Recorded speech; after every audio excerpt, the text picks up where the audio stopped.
Bismillahirrahmanirrahim. My name is Salman Graffar and I'm one of the instructors and directors at NE Hussain. I've been teaching for the IBA test prep for almost 25 years now, Alhamdulillah. I'm a graduate of IBA myself. I graduated from IBA in the year 99. And I've been preparing students for IBA's admission tests since the year 95. Now, the objective of today's video is to give you a small introduction of what are the important things to keep in mind while going for the IBA interview. Many of you have cleared the IBA test and many of you have cleared it without the requirement for the interview, so congratulations for that. There are obviously going to be many people who have still cleared the test but have been asked to appear for an interview, and this video is addressed to those people and in future to people who will appear for other interviews, be it CBM, ZABIST and so on and so forth. What are the important things to keep in mind? We're going to try and keep this short, so you can watch this quickly and understand the important things to keep in mind when you go for your interview. The first thing that you need to remember is that IBA, you've submitted an admission form at IBA, and IBA has information about you, such as your name, your preferred program, your father's name, your father's profession, and the schools and colleges that you've been to so far, and the grades that you've scored in those schools and colleges. So that is the information that IBA already has about you, and it's going to start off the interview based on that information. They may also ask you to introduce yourself at the very outset, so you need to remember what you've written in your admission form. So if you don't remember that, just go over the email that you've received from IBA regarding the information that you've submitted and keep that information handy. But before you actually go for the interview, what are the things to keep in mind? Please make sure that you dress nicely. Guys, please make sure that you're neatly dressed. That you're wearing a nice formal shirt and a nice formal trousers, clean polished shoes and a nice tie. You can also wear a suit if you like, though that's not important at the undergraduate level so much, but a tie is really important. Girls, you know how to dress well mostly, so just do your thing. Now, as far as when you walk into the interview, please make sure that you look cheerful, you smile, you say Assalamu alaikum or good morning or good afternoon, and you do not sit down at the seat until you are asked to do so. And when the interviewers ask you to sit down, that's the point at which you sit down. Okay, you will probably have 3 people taking your interview. Those are usually faculty members, counselors, and also alumni members are at times asked to appear to take interviews of potential students. So those are the kinds of people that you will be talking to.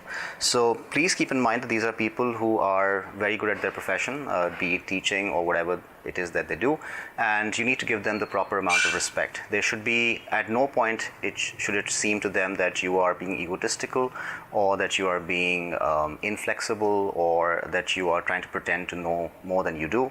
You have to keep yourself humble and not at all arrogant. Okay? You need to sit straight, make sure that you sit upright, and you need to maintain eye contact with the person that you're talking to. Remember, eye contact is the most important thing with interviews, because based on the movement of your eyes, a lot of things can be determined, whether you're lying, whether you are unsure of your answer, and so on and so forth. So make sure that you maintain eye contact. It's an important thing to do. It's something that you must practice as well. Okay, and overall, do not get aggressive at any point. There will be points at which the interviewers will try to instigate you, maybe ask you questions that you're not so comfortable answering. Then at no point should you get arrogant or instigated or angry at, because if that happens, then basically that will be the end of your interview and your chance of getting into IBA. So those are the kinds of things that you need to keep in mind. Okay, so dress nicely, greet them nicely, smile, be calm, be confident, but make sure that you also are not arrogant at all. Now, what are the things that IBA will look at when they try to determine whether you are going to be the right candidate for them? Well, the first thing that you need to that they look at is whether you know what program you're applying for and why you're applying for that particular program. Okay, for example, let's say you're applying for a BBA program, but you have no idea what a business degree looks like. That will be a problem, right? So make sure that you read up on the program that you're applying, so that you know exactly why you're applying for that particular program. So the first thing to remember is the motivation to do that particular degree. The second thing that you need to be good at is the knowledge of the subjects that you studied so far. It is obviously important that if you studied, for example, physics or chemistry or accounting or business studies or computer science, you will be asked questions from your subjects as well. So you can expect questions, for example, let's say you've done accounting, somebody could ask you, okay, how do you make a bank reconciliation statement? If you've done math, then somebody could ask you, okay, how do you find the turning point of a curve? Or how do you find the area under a curve, and so on and so forth. You might even be given a math question to solve, and it just depends upon the kinds of grades that you have as well, the kinds of percentages that you possess. So, and a very common question that you get at IBA is, what is your favorite subject? And if you're going to say that your favorite subject is, for example, English literature or history, then you need to make sure that you're good at those subjects, so that when they ask you questions based on those subjects, you're able to answer those questions. So your favorite subject should be a subject that you are good at, not just something that you like but you're terrible at. Okay. The third thing that they obviously look at is your confidence level. Now, confidence level doesn't mean that you become arrogant. There's a very fine line between being confident and being arrogant. So your confidence should be right up there. The way you smile, the way you talk, the way you respond to questions. Even if you don't know the answer to a question and you confidently say that I'm sorry, but I do not recall, that's a mark of confidence. You don't have to answer each and every question. You may not remember something. You may not be sure about it. You can also say that I am not certain of the answer, but as far as my memory goes, this is what it was. And as long as you can answer things confidently, they'll be okay with that. So, but make sure that you don't go beyond confidence, which is being arrogant or being defiant. Don't do that. Your communication skills, your ability to speak well. So if they're asking you a question in English, you should be able to answer well in English. If they're asking you a question in Urdu, you should be able to answer the question in Urdu. Answer the question in the language that it is asked. This is one of the most important things that you need to remember. If your English is weak or if your Urdu is weak, then I would strongly suggest that you practice it for the next 2-3 days and try to build your confidence in that particular language. But you must speak positively and speak well in that particular language. It's very important that you do that.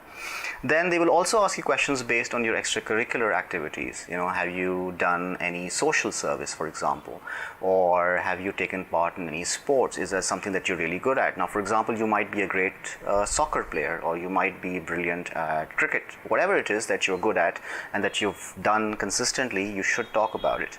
What if you don't have a lot of extracurriculars? Well, you don't need to lie about it. If you don't have a lot of extracurriculars, whatever it is that you have done, you could talk about it. And if you haven't had the time, but you've got excellent grades as well, then you could just say that, I'm sorry, but for the last 2-3 years, I've just been too caught up in my own education, so I haven't had too much time to take part in extracurriculars. But you could talk about whether you read, or whether you play chess, or whether you like computer games. Whatever it is that you like doing, you should talk about it. But talk about it in a way that shows how it adds value to your personality. Whatever you do in life, it should add to your personality. It should add to your career growth, your personal growth. You could be great at playing computer games, and as long as that helps you achieve a certain objective in your own personality, that's perfectly fine. It doesn't have to be something that is totally out of this world. You don't need to have taken part in a science experiment at NASA. That's not the only thing that would matter. So these are the important things that you need to know, right? So your subject knowledge, your confidence, your motivation to do that particular subject, to that particular degree, your communication skills, your extracurriculars, those are very, very important. Okay. Now, before I end this short conversation, I would want to give you some examples of questions that have been asked earlier. For example, a very common question that you get asked is, okay, what if you don't offer you an admission in IBA? What is your backup plan? Now, that's an interesting question. So you could talk about your backup plan being another university, such as CBM or Zabist or LUMS or whatever it is that your backup plan really is. Or you could talk also about the fact that this is the round 1 application, so you also have the round 2 application, and if God forbid you're unable to get in through in round 1, you will apply again in round 2 and try to make sure that you get in through that. If it is already round 2 by now, then you will have to talk about your fallback options, but obviously be confident and say that, I really hope that I've done enough to convince you that I am going to be a worthwhile addition to IBA. Another important question that they ask you very commonly is, why should we choose you over somebody else? Well, you don't need to criticize anybody else. What you need to talk about is your own potential, is your own ability. And that comes from whatever your personality has combined into over the last 18 years or so of your life.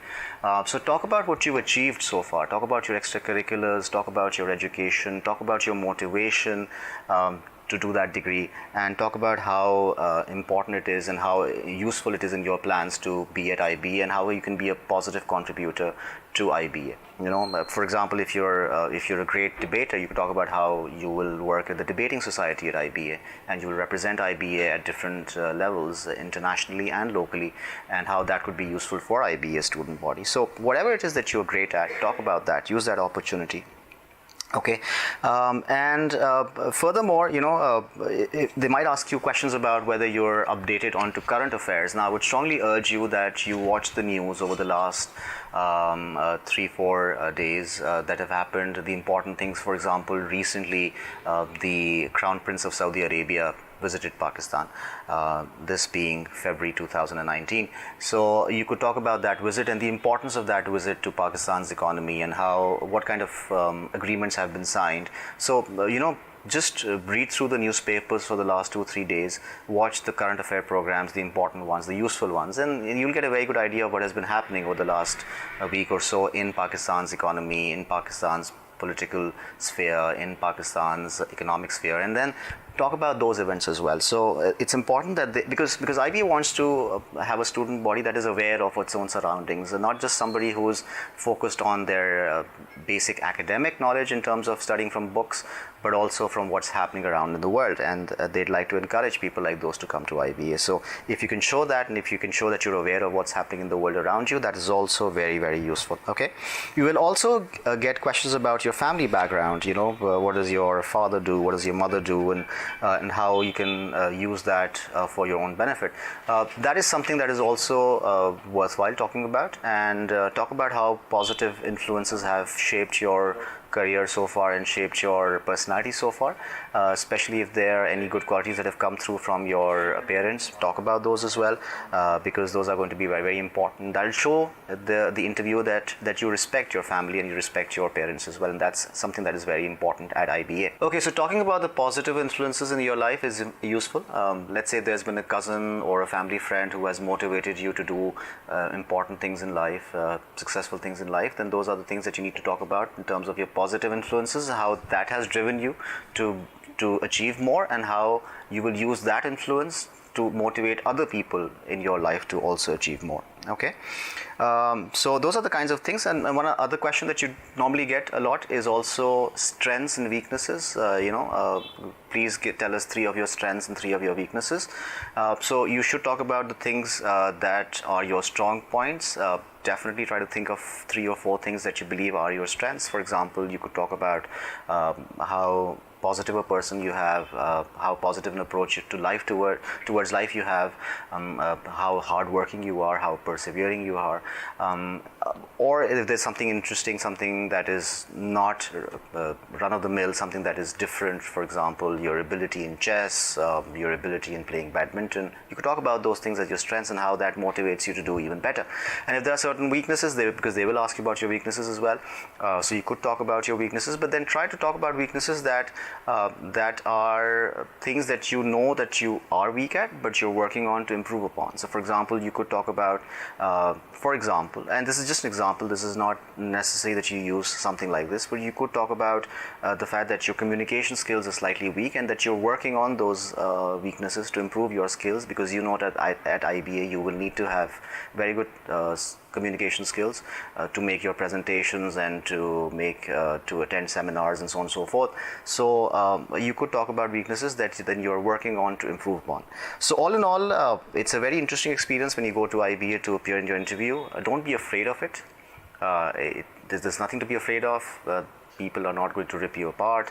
You will just go there, you will give it your best, and if you don't do as well as you think you can, then there will always be another time. But in the meantime, for the next 2-3 days that you have before the actual interview takes place, I strongly urge you to focus on the things that I've spoken about. Read the newspapers, work on your communication skills, work on your confidence, and choose your clothes wisely, and work on your strengths and work on your weaknesses, and talk about, if let's say your grades are slightly weak, maybe you didn't do so well in your O levels or your metric or your first year, then you should have a good reason for why that happened and how you're going to improve upon that in your second year, and how will you make sure that you get an extraordinary result to meet the IBA requirements. So all in all, I wish you all the best of luck, and if you have any further questions, you can post them down here and we'll try to answer them as quickly as possible.